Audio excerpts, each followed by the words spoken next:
मुख्यमंत्री पद के लिए अशोक गहलोत के नाम के ऐलान के बाद राजस्थान कांग्रेस में जश्न का माहौल है। गहलोत के परिजनों में भी जबरदस्त खुशी का माहौल है। गहलोत के जयपुर आवास पर उनके परिजनों से बात की हमारे संवाददाता राकेश गुसाई ने। आज वापस से तीसरी बार मुख्यमंत्री अशोक गहलोत ने पदभार ग्रहण कर लिया और उसके बाद में हमारे साथ फैमिली उनके साथ में बात करने के लिए। वैभव साहब, किस तरह से देखते हैं आज का दिन? चेयरपर्सन सोनिया गांधी जी का और तमाम कार्यकर्ताओं और राजस्थान की जनता का, आवाम का बहुत बहुत धन्यवाद कि उनके आशीर्वाद से आज माननीय गहलोत साहब तीसरी बार मुख्यमंत्री का पद संभाला। बात हुई होगी गहलोत साहब से, क्या कह रहे हैं सर? बात करके आपसे कांग्रेचुलेशन किया? नहीं, अभी प्रेस कॉन्फ्रेंस हुई है, अभी उनसे बात नहीं हुई, भी वो जयपुर आएंगे तब बात होगी। सचिन पायलट उप मुख्यमंत्री बनाए गए, इसको लेकर क्या प्रतिक्रिया आपकी? मैंने आपको पहले भी आपके चैनल बनाया कि मुख्यमंत्री और उप मुख्यमंत्री का फैसला तमाम कार्यकर्ता, सारी जनता को बहुत खुशी है और उसका स्वागत करते हैं। तो वैभव गहलोत साहब थे, वैभव गहलोत के साथ में उनकी पुत्री भी हैं और दादा से बात हुई थी बेटा आपकी? दादा को कांग्रेचुलेशंस बोलना चाहते हैं न्यूज़ 18 राजस्थान की ओर से? हाँ, बोलिए आप। दादा सुनेंगे तो? दादा मैं आपको कांग्रेचुलेशंस बोलती हूँ। मेरे साथ में अशोक गहलोत साहब की धर्मपत्नी भी। मैम, बहुत बहुत शुभकामनाएं आपको कि तीसरी बार अशोक गहलोत साहब मुख्यमंत्री बन रहे, कैसी प्रतिक्रिया? इस बार भी हम बात करेंगे जिससे कि मुख्य सचिव को लगे कि मेरी जिम्मेदारी है बड़ी। मैनिफेस्टो में क्या वादे किए गए उसको मैं तमाम ब्यूरोक्रेसी को देख करके पूरे करने में आगे बढ़ सकूं, ये हमारी थीम रहेगी। शपथ ग्रहण कब और कहाँ होगा? मैं था दूर नहीं, मैंने कहा था और मैं आपके खड़ा हूँ, जनता का आभारी हूँ। तो विधायक दल की बैठक जो है वो अभी खत्म हुई और उसके बाद अशोक गहलोत को आप सुन रहे थे कि आखिर किस तरीके से उनके ऊपर जो जिम्मेदारियां दी गई हैं और खास करके मैनिफेस्टो का उन्होंने जिक्र किया कि जो मैनिफेस्टो में उन्होंने वादे किए हैं उसे पूरा करेंगे। चलिए रुक करते हैं अगली खबर की ओर। अशोक गहलोत की बहन से खास बातचीत की न्यूज़ 18 राजस्थान संवाददाता ललित सिंह ने। खुशी है? खुशी है, बहुत खुशी है। इससे ज्यादा और खुशी क्या?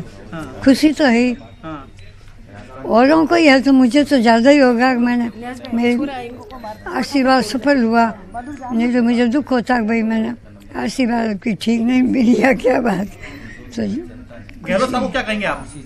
गहलोत साहब को क्या कहेंगे? गहलोत साहब को और मेहनत करते रहो और जनता की सेवा करते रहो और जनता का आशीर्वाद लेते रहो।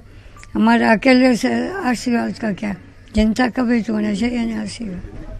लगातार यहाँ चल रही है, लोग यहाँ पहुंच रहे हैं, बधाई दे रहे हैं और ये सिलसिला जिनसे पूरा परिवार टीवी पे नजरें गड़ाया था, लगातार देखी और मिठाई के पैकेट्स यहाँ आ चुके हैं। कुछ कार्यकर्ता यहाँ पे मौजूद हैं, उनसे बात करेंगे।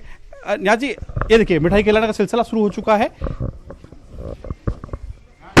हमें बहुत खुशी है कि हमारे प्रिय नेता आज तीसरी बार मुख्यमंत्री बने।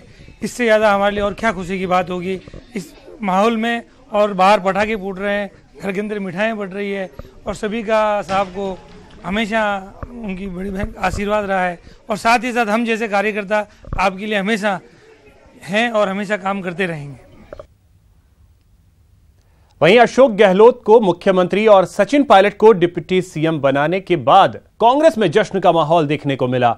जिले के अलग अलग हिस्सों में जश्न देखने को मिला, माफ कीजिएगा, राज्य के अलग अलग हिस्सों में जश्न देखने को मिला।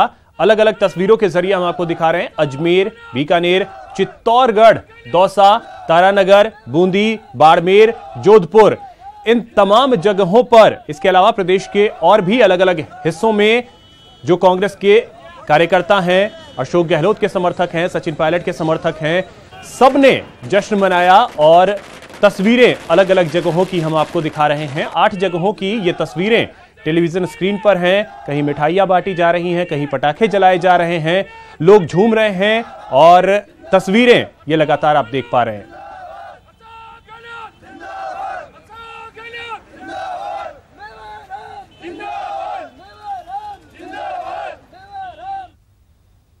वहीं प्रदेश में सीएम पद के लिए संघर्ष नई बात नहीं है, इससे पहले भी इस पर जंग होती रही है। आइए देखते हैं ये रिपोर्ट।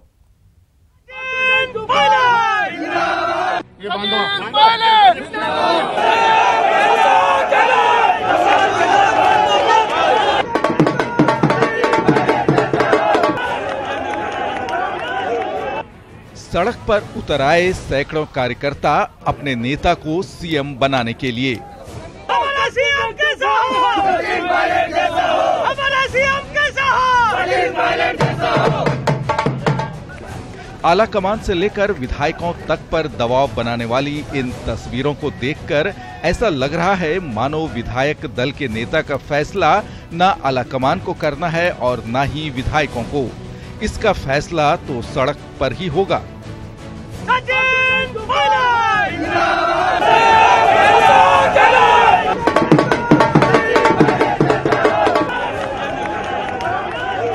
हालांकि ये पहला मौका नहीं है जब सीएम के लिए राजस्थान में दो उम्मीदवारों ने अपनी पूरी ताकत लगा दी हो, लॉबिंग से लेकर प्रेशर पॉलिटिक्स तक का सहारा ना लिया हो।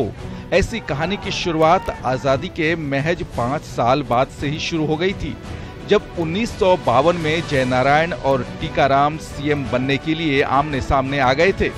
चुनाव जीतकर कांग्रेस को सरकार बनाना था, लेकिन सीएम बनने के लिए जयनारायण व्यास और टीकाराम पालीवाल आपस में भिड़ गए। दोनों सीटों से चुनाव हारकर भी जयनारायण सीएम बनना चाहते थे, लेकिन सीएम बनने के लिए टीकाराम ने अपना जुगाड़ लगा लिया। 1 साल बाद जयनारायण उपचुनाव जीत कर आए और सीएम बन गए। टीकाराम के समर्थकों को ये रास नहीं आया और उन्होंने विद्रोह कर दिया। सीएम पद के लिए संघर्ष 2 साल बाद फिर शुरू हुआ। अब की बार जयनारायण के सामने थे सुखाड़िया। टीकाराम और सुखाड़िया के समर्थकों ने जो विद्रोह शुरू किया था वो थमने का नाम नहीं ले रहा था। ऐसे में विधायक दल के नेता का दोबारा चुनाव कराया गया। मोहनलाल व्यास से जयनारायण व्यास 8 वोटों से हार गए और सुखाड़िया महज 38 साल की उम्र में राजस्थान के सीएम बने। सुखाड़िया अगले 17 साल तक राजस्थान के सीएम बने रहे। 1967 में बहुमत नहीं होने पर भी उन्होंने जुगाड़ से सरकार बना ली थी। सुखाड़िया जिस तरह एक विद्रोह की वजह से सीएम बने थे, ठीक वैसे ही उनके भी साथ हुआ। सुखाड़िया से सिर्फ उनके विधायक ही नहीं बल्कि इंदिरा गांधी भी नाराज थी। 1969 के राष्ट्रपति चुनाव में हार से इंदिरा गांधी सुखाड़िया से नाराज थी। इंदिरा ने सुखाड़िया को हटाकर बरकतुल्ला खां को सीएम पद पर बिठा दिया। 1973 में बरकतुल्ला की असामयिक मौत के बाद हरिदेव जोशी सीएम बने। हरिदेव जोशी भी आसानी से सीएम नहीं बने थे। सीएम पद पर आने के लिए उन्हें रामनिवास मिर्धा से पार पाना पड़ा था। सीएम पद के लिए संघर्ष 1998 में फिर नजर आया, जब कांग्रेस को विधानसभा चुनाव में 153 सीटें मिली थीं। 153 सीटों के साथ भारी बहुमत लेकर कांग्रेस सरकार बनाने वाली थी और इस कामयाबी में सबसे ज्यादा योगदान जाट नेता परसराम मदेरणा का था। लेकिन फिर शुरू हुआ सीएम पद के लिए जोड़ तोड़ का खेल।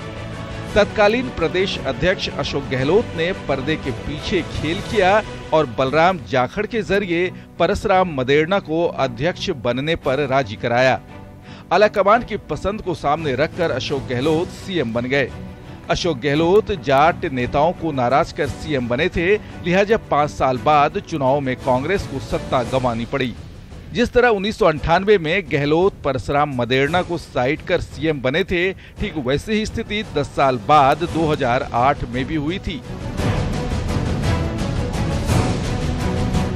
2008 में राजस्थान कांग्रेस में सीएम पद के लिए सबसे बड़े दावेदार प्रदेश अध्यक्ष सीपी जोशी थे, लेकिन अशोक गहलोत भी पर्दे के पीछे सीएम पद के दावेदार थे। सीपी जोशी प्रदेश अध्यक्ष होने के नाते सीएम पद के प्रबल दावेदार थे, लेकिन सीपी जोशी महज 1 वोट से विधानसभा चुनाव हार गए। सीपी जोशी के हारने के बाद शीशराम ओला ने ताल ठोक दी। दिग्विजय सिंह पर्यवेक्षक बनकर आए और पर्चियों से राय जानी गई। पर्चियां खुली तो अशोक गहलोत विधायक दल के नेता माने गए। यानी ये पहली बार नहीं है जब सीएम पद के लिए संघर्ष हुआ हो। हाँ, ये अलग बात है कि पहले पर्दे के पीछे जोड़-तोड़ और जुगाड़ का खेल चलता था, अब की कुछ समर्थक भावनाओं में बहकर सड़क पर उतर आए हैं। Bureau report, news 18 network.